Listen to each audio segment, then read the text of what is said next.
এবার আমাকে কয়েকটা দিন সময় দেন, আমি একটু বুঝে উঠি। যা বোঝার বাসায় গিয়ে বুঝবেন, চলেন। আমি কিন্তু আপনার সাথে এক রুমে থাকবো না। আমার বাসায় না ঘুমানোর জন্য অনেকগুলো রুম আছে, চলেন আসেন। হ্যালো, হ্যালো বাবা। হ্যাঁ বল। বাবা, আমার তো ভুল হয়ে গেছে। এই সুমন তো ওই সুমন না, আমি তো ভুল সুমনকে বিয়ে করে ফেলেছি। আমি জানি, বিয়ে সাহেব আমাকে ফোন করে সব বলেছে। তো তুমি এখনো বাসায় বসে আছো? আমাকে নিয়ে যাও। এটাই তোর জন্য শাস্তি। জীবনে আমার কথা শুনেছিস?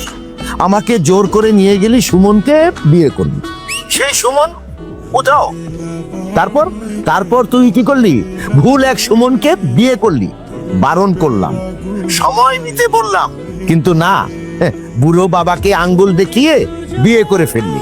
এখন আবার সেখান থেকে চলে আসতে চাচ্ছিস? হ্যাঁ, এই আমি কি বলির বরকি? যখন যা বলবি সেটাই শুনতে থাকবো? তো এখন আমি কি করব? চুপচাপ সংসার করতে থাক। আমি আমি